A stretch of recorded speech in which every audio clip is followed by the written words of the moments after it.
ಮಂಗಳೂರಿನಲ್ಲಿ ಹೈಕೋರ್ಟ್ ಪೀಠ ಆಗಬೇಕು ಅಂತೇಳುವುದು ನಮ್ಮ ಹೋರಾಟ ಕಳೆದ 2 ವರ್ಷಗಳಿಂದ ತೀವ್ರಗತಿಯಲ್ಲಿ ನಡೀತಾ ಇತ್ತು. ಈ ಬಗ್ಗೆ ಅನೇಕ ಚಳವಳಿಗಳು ನಡೆದಿತ್ತು.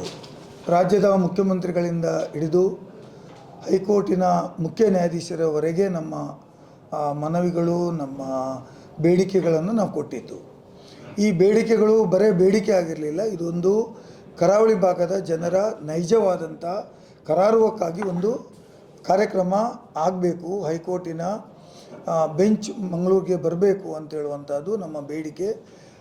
ಅನೇಕ ವಿಧಾನಸಭೆಯಲ್ಲಿಯೂ ಚರ್ಚೆ ಆಯಿತು, ವಿಧಾನ ಪರಿಷತ್ತಲ್ಲೂ ಚರ್ಚೆ ಆಯಿತು, ಅನೇಕ ಸಭೆ ಸಮಾರಂಭಗಳಲ್ಲಿಯೂ ಚರ್ಚೆ ಆಯಿತು, ವಕೀಲರ ಮಧ್ಯೆ ಚರ್ಚೆ ಆಯಿತು, ಲಾ ಕಾಲೇಜ್ ವಿದ್ಯಾರ್ಥಿಗಳ ಮಧ್ಯೆ ಚರ್ಚೆ ಆಯಿತು, ಸಾಮಾನ್ಯ ಜನರ ಮಧ್ಯೆ ಚರ್ಚೆ ಆಯಿತು, ಕಾರ್ಮಿಕರ ಮಧ್ಯೆ ಚರ್ಚೆ ಆಯಿತು, ಮತ್ತು ಪೋಸ್ಟ್ ಕಾರ್ಡ್ ಚಳವಳಿ ಆಯಿತು, ಪ್ರೊಸೆಷನ್ಗಳು ನಡೆದವು, ಹೋರಾಟಗಳು ನಡೆದವು.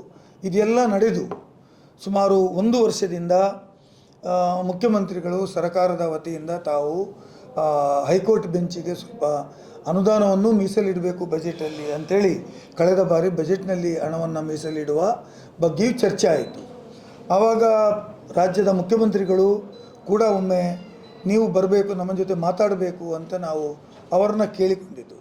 ರಾಜ್ಯದ ಮುಖ್ಯಮಂತ್ರಿಗಳೇ ನಮ್ಮ ಬಾರ್ ಅಸೋಸಿಯೇಷನ್ ಮೆಂಬರನ್ನು ಮಂಗಳೂರಿನ ಸರ್ಕಿಟ್ ಹೌಸಲ್ಲಿ ಬಂದು ಕಾರ್ಯಕ್ರಮವನ್ನು ನಿಗದಿಪಡಿಸಿ ಬಂದು ಆ ಕಾರ್ಯಕ್ರಮದಲ್ಲಿ ಮುಖ್ಯಮಂತ್ರಿಗಳು ಹೇಳಿದರು, ನೋಡಿ ನನಗೆ ಕೂಡ ನಿಮ್ಮ ಬೇಡಿಕೆ ನೈಜ ಬೇಡಿಕೆ ಅಂತ ಅನಿಸಿದೆ.